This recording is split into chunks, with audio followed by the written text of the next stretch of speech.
생물학이라는 것에 약간 거리가 네. 다가갈 수 없음? 그게 많이 네, 벽이 허물어졌죠? 네, 벽이 좀 허물어지는 계기라서 심지어 제가 공부를 해볼까? 이런 생각도 했었습니다.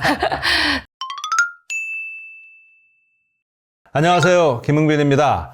오늘 아주 특별한 손님을 모셨습니다. 제가 얼마 전에 그 영상을 통해서 제가 그 예술가들하고 작업을 좀 하고 있다 그런 말씀을 드렸었잖아요. 그래서 오늘 제가 실제로 그 증거를 보여드리기 위해서 작업을 2년 넘게 해오고 있는 우리 장석준 작가님을 모셨습니다. 환영합니다. 안녕하세요. 저는 현대미술 작가이고요. 그간 2년 동안 김흥빈 교수님이랑 함께 융합예술을 융합예술, 네, 바이오와 진행했었던 미생물과 미술, 미미. 네, 미미로 하나의 작업을 완성하고 있는 중입니다. 오늘 그간 선생님이랑 같이 진행했었던 내용들 그리고 그걸 시작하게 된 계기 이런 것들 좀 간단히 소개해 드리도록 하겠습니다. 좋습니다. 제 소개 중에 저는 현대미술 작가이기도 하고 그리고 이번에 미생물 공공예술 프로젝트를 진행했던 파트에서는 공공예술 기획자로 활동을 하고 있습니다. 그래서 퍼블릭 퀘스천이라는 공공미술 기획단체를 운영하고 있는데요. 이전에 홍제유연이라는 작업도 했었고 현재 서울역에 있는 도킹서울이라는 공간 도킹서울은 지금 관람할 수 있죠? 제가 이제 진행했었던 공공예술 프로젝트들은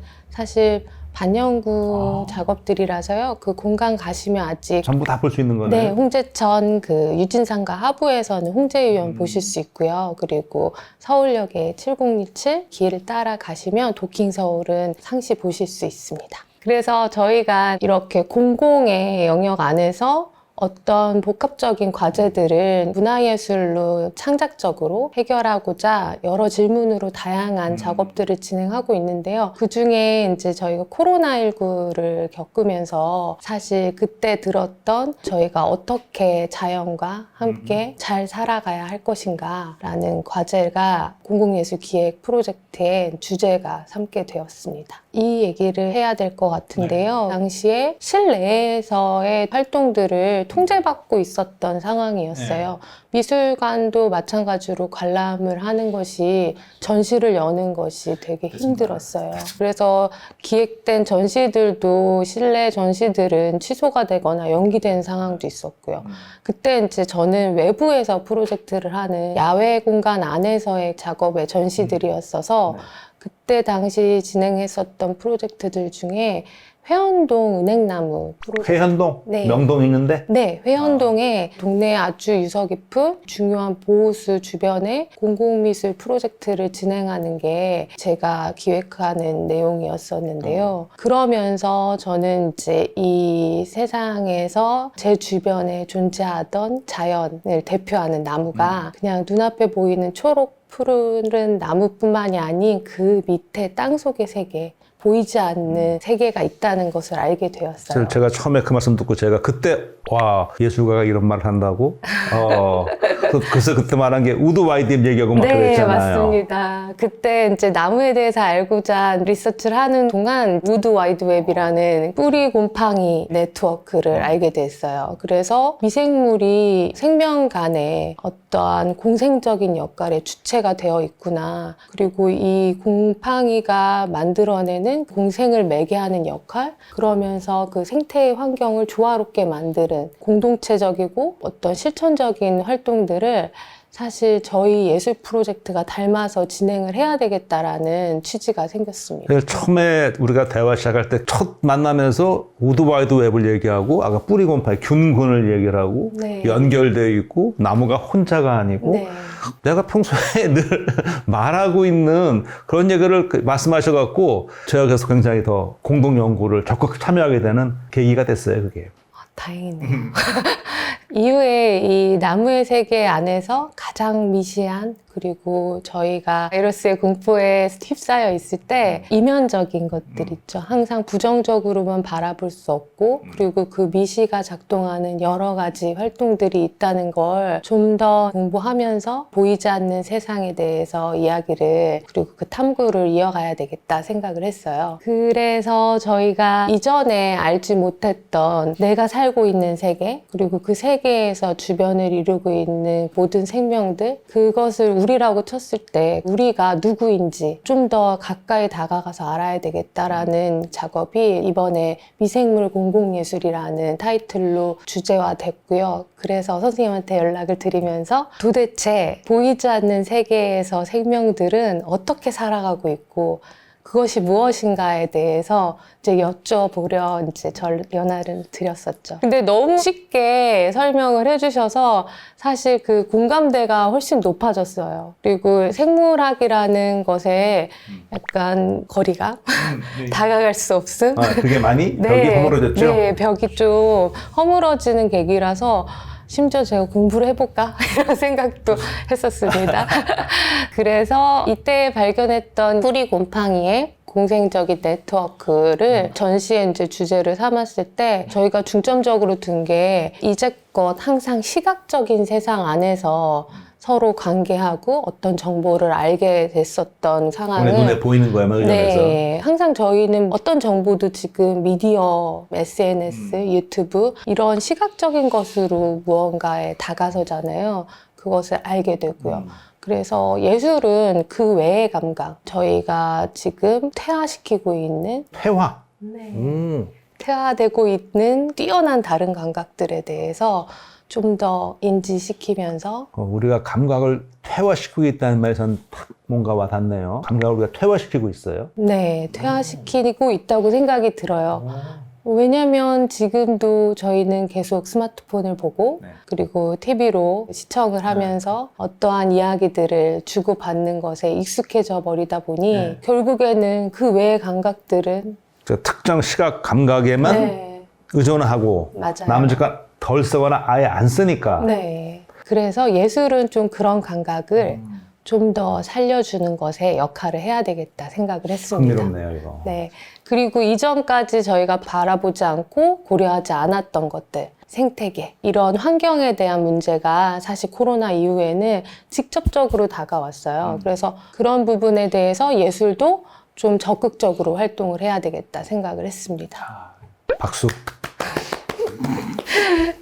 그런 활동에서 진행됐었던 작업이 케어풀 엘레멘츠라는 전시 주제로 진행이 됐었고요. 케어풀 엘레멘츠라는 것은 이제껏 주의 깊게 생각해보지 않았던 것들을 한 번 더 주의 깊게 생각해보면서 활동하는 태도를 말합니다. 이 내용에 가장 선생님한테 연락을 드렸었던 미생물이 저를 이끌었던 활동이 공생이잖아요.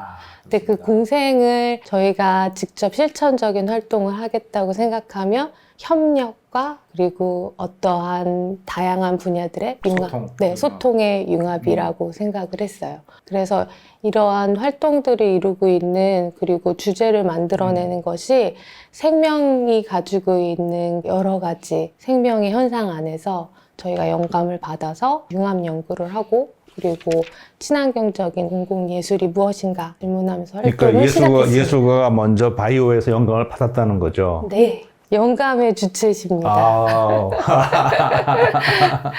그래서 예술이 이 생명들에게 영감을 받아 세상에 대해서 아직 미처 저희가 보지 못하고 인지하지 못하고 지각하지 못했던 면들을 하나하나씩 사람들과 나눌 수 있는 활동이 되었으면 하는 바람으로 진행을 했고요. 좋네요. 뿌듯합니다. 그래서 그것의 목표가 저희는 이제 건강한 생동이라는 생명의 시간을 찾아가는 예술. 말이 아주 멋지네요. 건강한 생동의 시간을 찾아가는 예술. 네. 그것이 이제 케어풀 엘레멘츠라고 저희가 이야기를 하고 있고요. 이전에 인간 중심주의라는 어떤 이기적인 활동들이 만들어냈던 것에 저희가 좀 반성을 하는 태도를 담아서 어떻게 다각적으로 생태 중심의 활동들을 찾아볼 수 있을까, 이런 부분이 가장 컸고요. 사실 인간 중심, 우리가 뭐 인간이니까 모든 생물은 다 이기적인 거니까 네. 인간 중심적이지 않을 수는 없는데 네. 약간 좀 정도가 있는데 네. 우리가 도를 좀 넘어서서 맞습니다. 그걸 좀 말씀하시는 네. 거죠. 반성해보자, 네. 성찰해보자. 네. 그래서 그 조화의 균형이 어디일까? 어디일까? 그런 것들이 조화를 찾을 때 가장 도움을 주는 것이 다른 생명들이 살고 있는 것을 바라봤을 때 거기서 배울 것들이 많더라고요. 그래서 선생님한테 항상 질문했던 내용들도 어떤 것들을 저희가 배울 수 있을까? 어떤 태도를 배울 수 있을까에 미생물이 아주 큰 주체적인 역할을 그래서 했죠. 그때 제가 이렇게 말씀드렸던 게 나는 개인적으로 미생물이 어쨌든 지구상 최초의 생명체이기 때문에 얘들 사는 곳에 모든 생물의 삶에 섭리가 있다고 나 개인적으로 생각한다라고 말씀드렸고 네. 그걸 굉장히 공감해 주셨고 네. 그래서 이제 본격적으로 우리가 작업을 했던 거잖아요. 네. 그래서 저는 미생물이라는 거에 오래된 시공간이라는 단어를 썼었는데 가장 저희가 인지할 수 없고 가늠할 수 없는 저 고대의 시각, 시작점. 그리고 최근엔 또 미래로 가는 어떤 그 연구에도 미생물이 동참하고 그렇죠. 있다면서요. 네. 그래서 저희가 생각했을 땐 가장 시공간의 폭이 넓은 그 많은 것을 담고 있는 곳이 미생물이 아닐까라고 생각을 했습니다. 환영합니다. 이렇게 이 미생물의 참모습을 봐주셔서 아주 기쁩니다. 그래서 사전 조사를 하면서 사실 저희가 기존에 바이오 아트를 하거나 제가 그런 생물을 공부하거나 바이오 아트, 전 사실 얘기 많이 네. 들었는데 주로 어떤 걸 바이오 아트라고 하는 그 거예요? 생물유래 물질들을 생물의 물질. 물질을 창작의 어떤 물질들로 써서 작품화하는 경우도 있고요. 네. 그게 쉽게 생각할 수 있는 바이오 아트고 아니면 그런 바이오 아트의 개념, 생물이 가지고 있는 개념들 뭐 시스템이나 메커니즘을 가지고 알고리즘을 뭔가 창작의 도구로 쓸 수 있게 하는 두 번째 설명은 예를 들어서 어떤 게 있어요? 뭐 식물이 생장하는 알고리즘이 있다고 해요. 알고리즘을 어떤 프로그램으로 하는 경우도 바이오아트의 또 일환으로 설명하기도 합니다. 그래서 저희는 이제 사전에 머리를 좀 채우고 그리고 아까 시각을 벗어나기 위한 오감을 좀 더 살리기 위한 리서치 트립으로 직접 몸을 나가는 활동을 하게 되고요. 그게 선생님한테 갯벌을 제가 찾아갑니다. 무엇을 느끼고 오면 좋을까요? 그래서 선생님이 또 저희에게 자문해 주신 내용들 배경으로 좀 더 가서 관찰하는 그 관점들이나 이런 것들을 상세하게 좀 만들고 갔었고요. 그 내용들 배경으로 이제 사람들에게 이러한 내용을 알려주는 워크샵이랑 소강연을 준비해서 사람들에게 저희 취지랑 이것을 감각하는 방법들을 좀 다양화시켜서 전달하는 프로그램을 진행을 했어요. 그 다음에 이 내용들이 합쳐져서 창작품이 된 전시의 형태로 보여주는 것을 저희 전체 구성으로 진행을 했습니다. 그래서 제가 비시각적, 그러니까 어떤 시각을 넘어서는 감각으로 생명에게 다가간다 했을 때 가장 첫 번째로 들었던 것이 이 후각이었어요. 냄새. 저는 냄새였습니다. 탁월한 선택이었어요. 맛있는 음식이 눈앞에 없더라도 이렇게 냄새를 맡으면 어디선가 김치볶음밥이 있구나라는 것을 알듯이 사실 후각이 우리가 오감 중에 아마 가장 정확하다고 할 수 있어요. 시각은 이렇게 착시현상도 많고 청각 환청 들리고 막 그러잖아요. 그러니까 냄새라는 거는 이거 무슨 냄새야? 그러니까 이거 어디서 맡은 냄새인데? 이건 무슨 냄새인데는 딱 확인되거든요. 그러니까 이 냄새라는 건 굉장히 중요하고 특히 저 냄새는 사람은 우리가 뇌로 느끼는 거고요. 저거는 기본적으로 미생물들도 화학물질 소통하는 거거든요.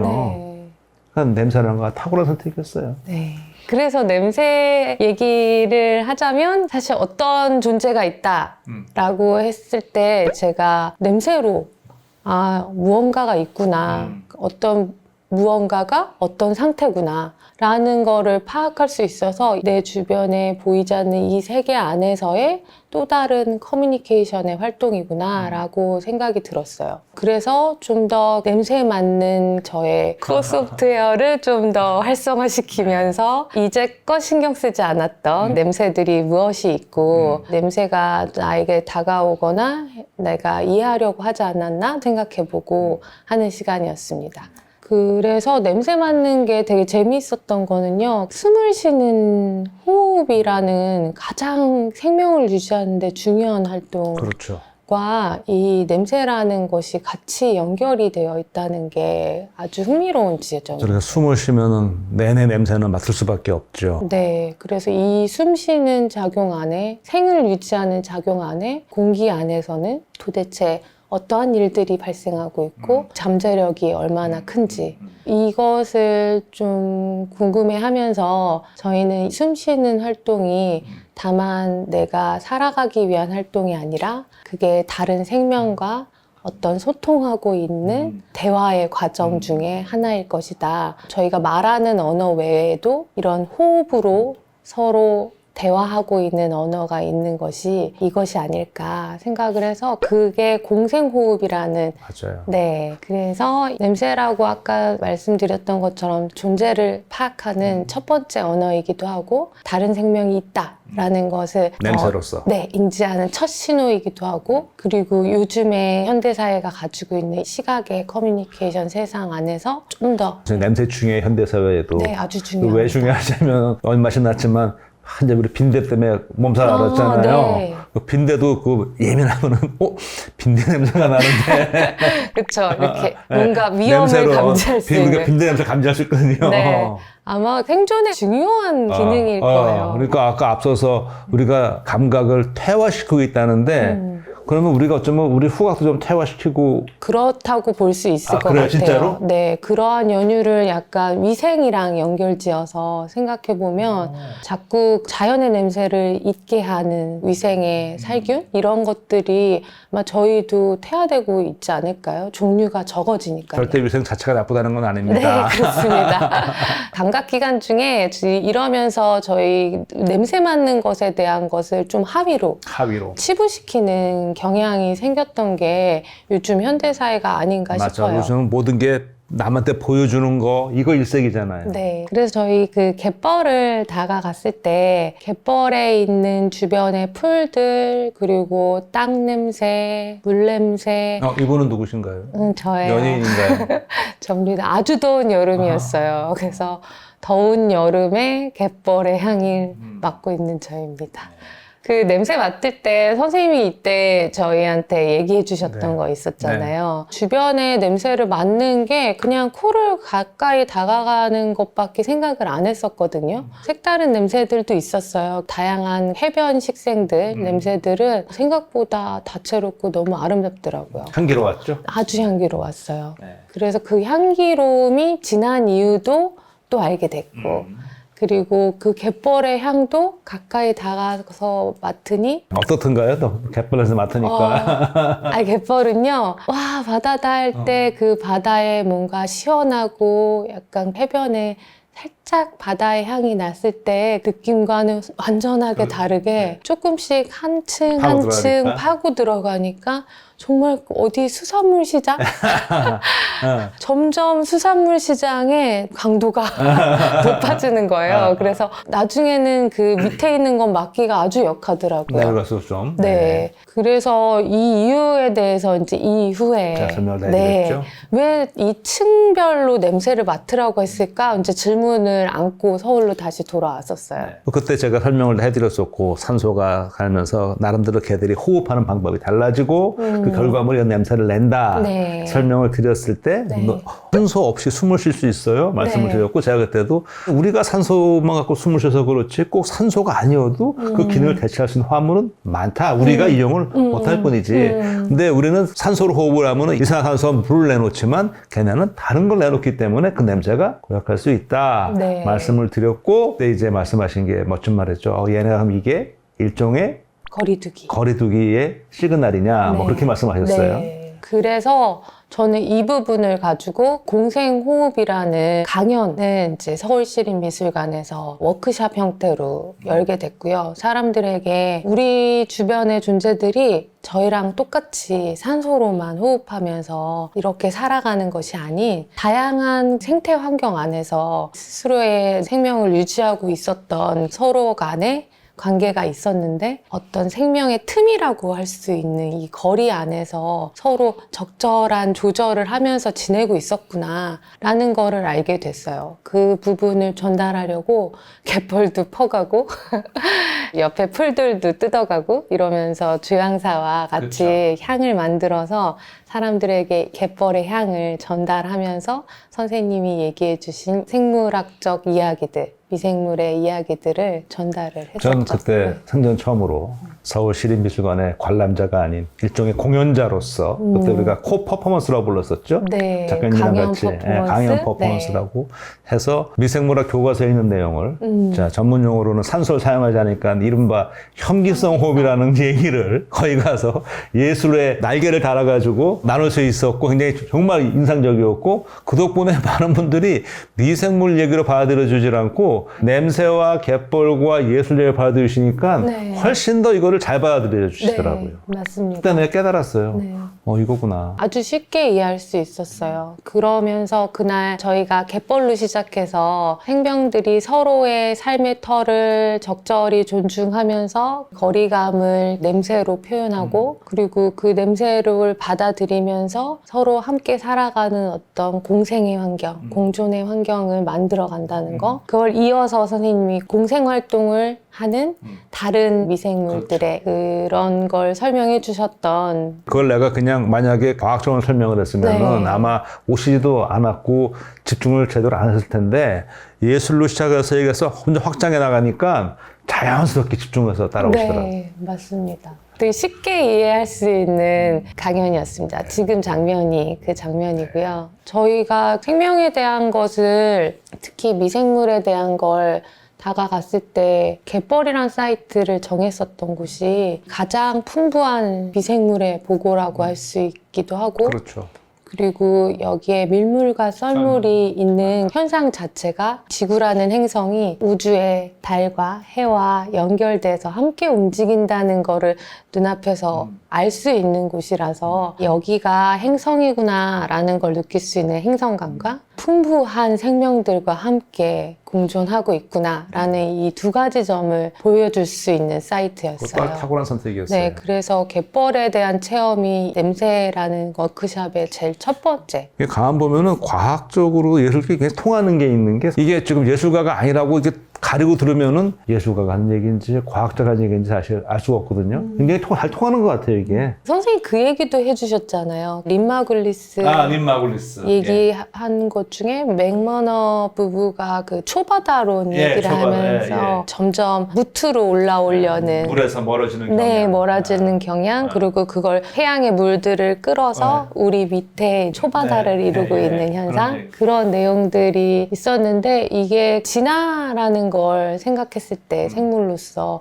저 바다와 무태의 관계 그 중간에 서서 생각할 점들이 많더라고요. 특히 해변 주변의 식생들을 보고 소금물에서도 자라고 그리고 들풀도 되는 칠면초 특별한 어떤 식생들을 봤을 때 진화적인 얘기도 함께 할 수 있어서 칠면초가 아니고 칠면초죠. 네, 그게 칠면초 왜 칠면초라고 그랬죠? 7번 얼굴을 바꾼다라는 7가지 얼굴의 칠면초예요. 소금물에서도 살고 그래서 저희가 워크샵에 이 냄새를 미시공세이라는 타이틀로 워크샵 주제를 잡았었고 저게 사실 저희 첫 공동 연구 네. 작업의 성과를 한마디로 말하면은 마이크로 심바이틱 네. 네트였었죠. 네, 미시공생 네. 연결망. 네. 그래서 나의 허공은 무엇을 듣고 말하는가를 질문을 하면서 이 내용을 같이 사람들과 나누는 시간을 가졌어요. 행복합니다. 2012년에 런던 올림픽 때 VIP들에게 림버거를 제공했는데 그 림버거 안에 있는 치즈가 이 베컴. 베컴의